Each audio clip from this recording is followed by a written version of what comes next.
Mes amis, chers compatriotes, vous le savez, pendant 15 jours, ce sera fric, France et fascicule. Donc investissez dans Badass. Mauvais cul. Une BD comme chez les Américains, mais 100% français, par des Français, pour des Français, qui mettent en scène Dead morte-faim. Et si vous l'avez dédicacé, le retour sur investissement sera plus important. Du fric, des fascicules, de la France. Voilà l'état d'esprit qu'il faut avoir. Pognon, du punisseur, de la patrie. C'était un message du commis des bande dessinée, franco-belge, franco.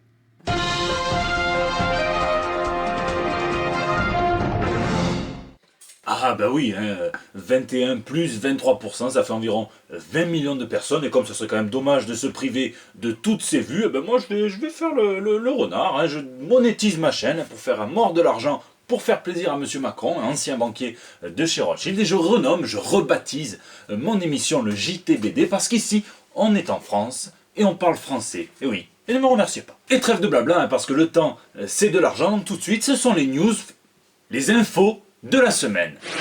Dress code. Bad buzz pour Marvel qui souhaitait envoyer des présentoirs, des t-shirts, des posters de l'Hydra, aux couleurs de l'Hydra pour mettre partout dans les comic shops pour promouvoir le lancement de Secret Empire. Malheureusement, cette histoire de Captain America et donc de la bascule du pouvoir de l'Amérique aux mains de l'organisation nazie passe très mal auprès des libraires qui n'ont vraiment pas envie de mettre un t-shirt de l'organisation et qui s'expriment sur Twitter notamment. Je travaille dans une boutique de comics et Marvel peut aller se faire foutre avec ses conneries, et mon grand-père a fait la guerre, il a été capturé par les nazis. On nous a demandé de changer nos devantures pour mettre des logos de l'Hydra. Mon équipe est juive ou LGBT, voire les deux. Nous ne ferons plus la promotion des titres Marvel. J'ai tenu un magasin de comics et je voulais dire, c'est de la merde cette histoire. Jean-Pierre Coff. Voilà, il faut quand même savoir aussi qu'il y a des gens qui rajoutent des patchs sur leur t-shirt Captain America Nick Spencer pour différencier le Captain qu'il porte du Captain America qui est en train de devenir la norme.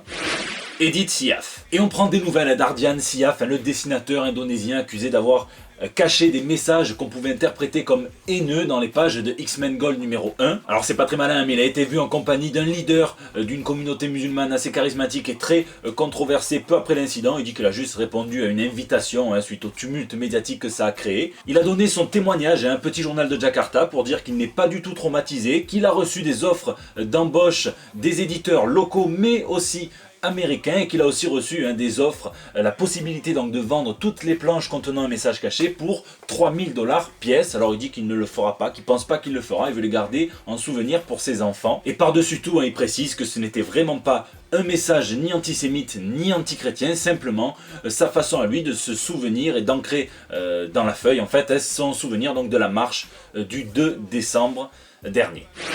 Annulateur précoce. Mais que se passe-t-il chez Marvel récemment aux États-Unis? On peut constater que plusieurs séries sont discrètement mais brutalement annulées avant même d'atteindre le numéro 7, ça va jusqu'au numéro 6, voire 8 pour les chanceuses. Récemment, on peut parler de Nova ou bien de Star-Lord, mais aussi plus en arrière, on peut parler de Angela, Queen of Hell, de Howling Commandos ou encore de Black Knights. Et vous le savez, il existe un terme pour des séries qui feraient moins de 8 numéros, on appelle ça une mini-série. Or on sait depuis quelques semaines maintenant que Marvel n'utiliserait jamais ce terme car c'est un arrêt de mort commercial pour la série en question. Si vous voulez mon avis, il n'y a rien qui signe plus la mort d'une série que son annulation après 6 numéros, mais bon, ce que j'en dis. Quoi qu'il en soit, les séries dont je vous parle n'ont jamais été présentées à leurs créateurs comme des mini-séries, et bien au contraire. Et finalement, avec ce genre de méthode, on ne laisse aucune chance à la série, on ne laisse ni sa chance de trouver son lectorat, ni sa chance de trouver son rythme de croisière, donc bravo les comptables.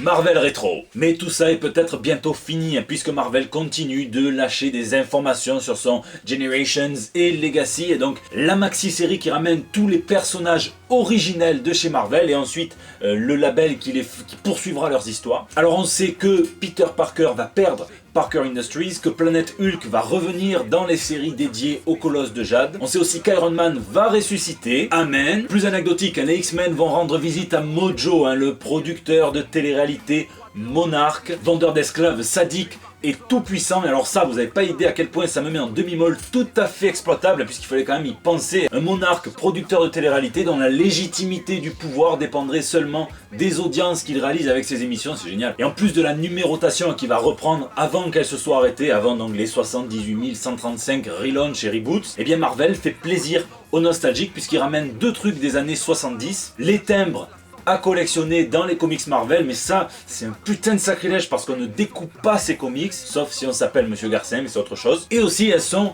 fan magazine, FOOM, Friends of Old Marvel. Bon, on aura plus de réponses avec le numéro 1 de Legacy, par Jason Aaron et Saïd Ribic, et une multicover comme ça en 4 panels par Joe Quesada, et on nous promet un cassage d'internet avec la toute dernière page donc de ce numéro, avec le retour de quelque chose qui manque depuis très longtemps dans l'univers Marvel. Vous pensez à ce que je pense? Qui c'est qui a dit la cohérence? Oh, vous êtes méchants, vous êtes méchants. Non, les 4 fantastiques, croisons les doigts. Noir c'est noir, je dis pas ça pour Marine Le Pen.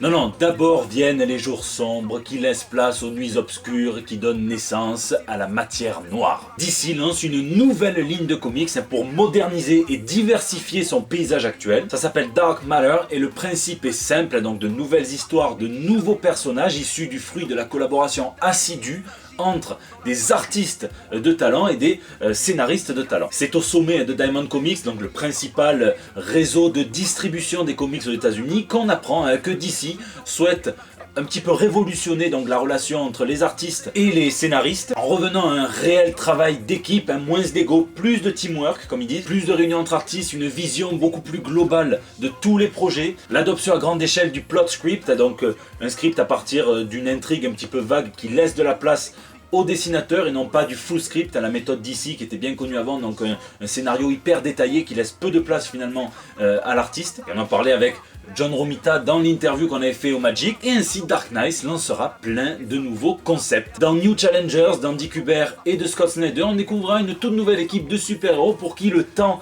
est essentiel. Le passé d'une assassine reviendra la hanter dans The Silencer par Dan Abnett et John Romita Jr. Un adolescent verra sa vie radicalement changer dans Sideways par Dan Didio, Justin Jordan et Kenneth Rocafort, puisque au contact de la matière noire, il va développer l'habilité de se téléporter dans la dimension noire et que ça va entraîner toute une lutte en lui entre son yin et son yang en gros. Immortal Man sera dirigé par Jim Lee et James Tynion IV et ça sera l'histoire donc d'une fratrie de 5 immortels qui vont découvrir qu'avec ce don vient aussi celui de la guerre éternelle et ils comptent bien s'y préparer justement. Et Robert Venditti et Tony S. Daniel s'occuperont de Damage, donc l'histoire d'un mec qui voulait juste servir son pays, qui accepte d'être transformé en super soldat et qui le regrette très vite quand il découvre qu'il peut faire sortir de lui un monstre une fois par heure. Et je veux absolument pas savoir comment est-ce que le monstre re-rentre, ça me regarde pas. Bref, en gros, si Rebirth a su remobiliser l'ancienne fanbase, et bien Dan Didio promet que Dark Matter saura en créer une toute nouvelle avec des nouveaux personnages issus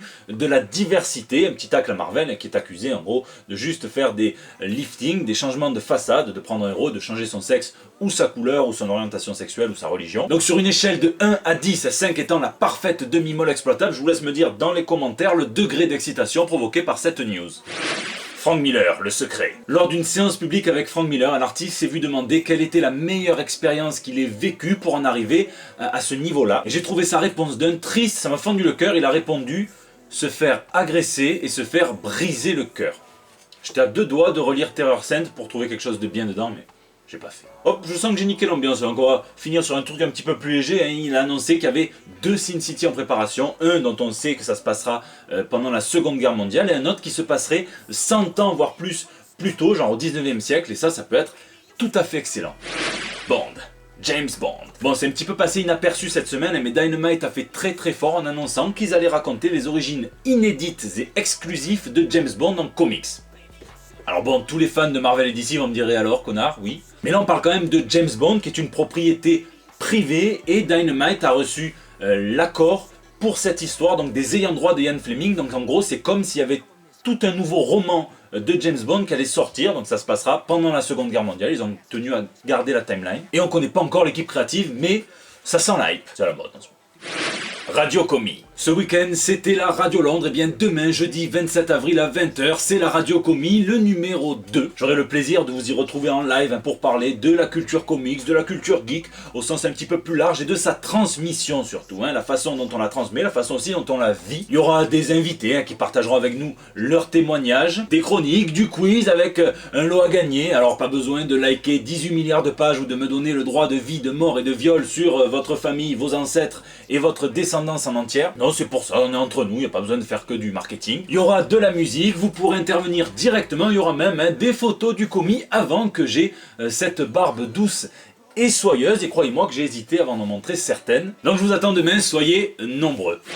C'est la fin de ce JT, j'espère qu'il vous a plu. Rappelez-vous, lisez et lisez. En ce moment en plus, ça aère l'esprit, ça tombe bien. Dites-moi un petit peu en commentaire si vous êtes allé voir Les Gardiens de la Galaxie et ce que vous en avez pensé, je peux encore aller le voir. N'oubliez pas qu'on peut se capter sur les réseaux sociaux, sur Facebook, sur Twitter, sur Instagram, sur YouTube, dans les commentaires. Vous pouvez aussi me laisser vos petits messages pour le bandeau. Moi je vous dis à demain pour la radio ou à dans une semaine pour des nouvelles toutes fraîches. Je voudrais aussi dire que j'ai beaucoup de sympathie pour tous les fils de bergers qui ont combattu des ours.